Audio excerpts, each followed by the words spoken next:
Hello students, आज हम लोग पढ़ेंगे lesson 4 the tree that never stopped giving. वृक्ष जो कभी देना नहीं छोड़ता है। चलिए इसे पढ़ना शुरू करते हैं। यह जो लेसन है वह सेल सिल्वरस्टेन के द गिविंग ट्री से लिया गया है।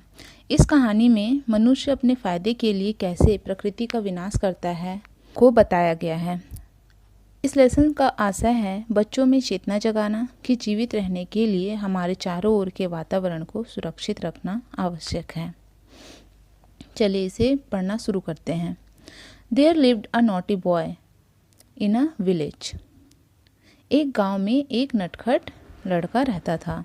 Each day the boy spend hours playing near the large old mango tree. रोज वह लड़का एक बड़े पुराने आम के वृक्ष के पास घंटों खेलकर बिताता था। He would make a crown of its leaves and then proudly declare, I am the king of the forest. उसने उसकी पत्तियों से एक मुकुट बनाया, क्राउन मतलब मुकुट बनाया, और फिर गर्व से घोषणा करता है कि मैं जंगल का राजा हूँ। The tree loved to have the boy visit it and play in its branches. वृक्ष को लड़के का उसके पास आना और शाखाओं पर खेलना अच्छा लगता था। Time passed the boy grew to be a man but to the tree he would always be a boy. समय बीतता गया। टाइम पास्ड मतलब समय बीतता गया। The boy grew to be a man, लड़का अब युवा हो गया था, एक आदमी बन गया था, लेकिन वृक्ष के लिए वह हमेशा क्या था, एक छोटा बच्चा ही था, बालक ही था। Gradually he stopped coming to the tree. धीरे धीरे उसने वृक्ष के पास आना बंद कर दिया। उसके बाद क्या होता है, then one day to the tree's great delight he saw the boy approaching. फिर एक दिन क्या होता है, वृक्ष के लिए बहुत खुशी की बात होती है। उसने देखा लड़का आ रहा है। The boy sad he needed money. लड़के ने कहा कि उसे रुपयों की आवश्यकता है, पैसे चाहिए। For without money he couldn't marry, क्योंकि बिना रुपयों के, बिना पैसों के वह शादी नहीं कर सकता था। Take my mangoes, they are the best variety, sell them and you will have more than enough money. मेरे आम ले लो, वे अच्छे किस्म के हैं। They are the best variety, वे बहुत अच्छे किस्म के हैं, उन्हें बेच देना। सेल देम मतलब उन्हें बेच देना और तुम्हें ज़रूरत से कहीं अधिक रुपए मिल जाएंगे। इनफ मनी, ज़रूरत से अधिक पैसे मिल जाएंगे। ऑफर्ड द जनरस ट्री, उस अच्छे उदार वृक्ष ने सुझाव दिया। The boy didn't wait another minute, लड़के ने 1 मिनट भी प्रतीक्षा नहीं की।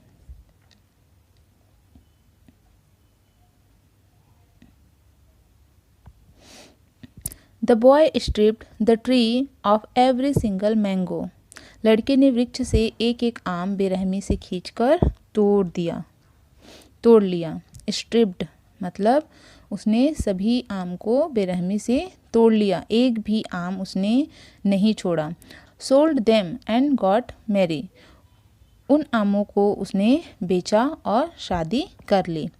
After lapse of time the boy came back again, कुछ समय बीतने के बाद लड़का पुनः वापस आया।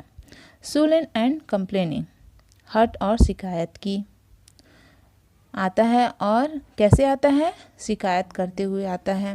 I need a house, can you give me a house, मुझे एक घर चाहिए, क्या तुम मुझे घर दे सकते हो। उस बच्चे ने पेड़ से कहा। Take my strong branches and build yourself a house and make your furniture too, said the loving tree. उस प्यारे वृक्ष ने कहा, मेरे मजबूत, टेक माई स्ट्रॉन्ग ब्रांचेस, मेरे मजबूत शाखाओं को ले लो। Build yourself a house, और स्वयं ही एक घर बना लो। And make your furniture too, और अपने लिए अन्य सामान जैसे कि कुर्सी पलंग वगैरह भी फर्नीचर बना लो, उस पेड़ ने कहा। So the boy hack down all the branches living the tree with just it's trunk. इस तरह लड़के ने उसके तने को छोड़कर ट्रंक मतलब जो सीधा एक तना होता है उसे छोड़कर सभी शाखाओं को बेदर्दी से काट डाला। Slowly the tree aged without its branches and leaves. वह अकेलापन महसूस करने लगा और दुखी था। कौन? पेड़। Slowly the tree aged without its branches and leaves. It felt lonely and sad. It missed the boy. धीरे धीरे, स्लोली मतलब धीरे धीरे, वृक्ष बिना शाखाओं और पत्तियों के बूढ़ा हो गया। It felt lonely, वह अकेलापन महसूस करने लगा और वह दुखी रहने लगा। It missed the boy, वह लड़के की कमी महसूस करता था, वह उसे बहुत याद करने लगा, लड़के को बहुत याद करने लगा। Years went by, the lonely old tree often thought of the boy, and then one day the boy came again, not quite as young as before. Years went by, साल बीतते गया। अकेला बूढ़ा वृक्ष, द लोनली ओल्ड ट्री, अकेला बूढ़ा वृक्ष प्रायः लड़के के बारे में सोचता। थॉट ऑफ द बॉय, प्रायः क्या करता था? Often thought of the boy, प्रायः लड़के के बारे में सोचता। And then one day the boy came again, और फिर एक दिन क्या होता है? लड़का पुनः वापस आता है, आया। Not quite as young as before, वह पहले जैसा यंग, जवान, युवक नहीं था। इन वर्षों में क्या हो गया था? वह पहले जैसा नहीं रहा था। आई नीड अ बोट, मुझे एक नाव चाहिए। बोट मीन्स नाव। He said to the tree, वह वृक्ष से बोला। I want to travel to see something of the world, वह वृक्ष से कहता है कि मैं यात्रा करना चाहता हूँ। आई वॉन्ट टू ट्रेवल, मैं यात्रा करना चाहता हूँ, दुनिया में कुछ देखना चाहता हूँ, ऐसा उस लड़के ने कहा। आगे क्या होता है देखिए। Take my trunk, it's all I have left, but it will make you a sound boat, said the tree. वृक्ष कहता है, जो पेड़ था आम का, उसने कहा मेरा तना ले लो, टेक माई ट्रंक, क्योंकि लड़के ने तो सारी शाखाएं काट दी थी, बस एक सीधा ट्रंक बचा हुआ था, तो उस ट्रंक को वृक्ष कहता है कि ले लो, केवल यही मुझ में बचा है, बाकी सब चीज़ें तो उसके पास थी नहीं, शाखाएं और पत्तियां कुछ था ही नहीं, सब उसने काट दिया था, तो सिर्फ क्या बचा था? एक ट्रंक ही बचा था। इससे क्या बोलता है?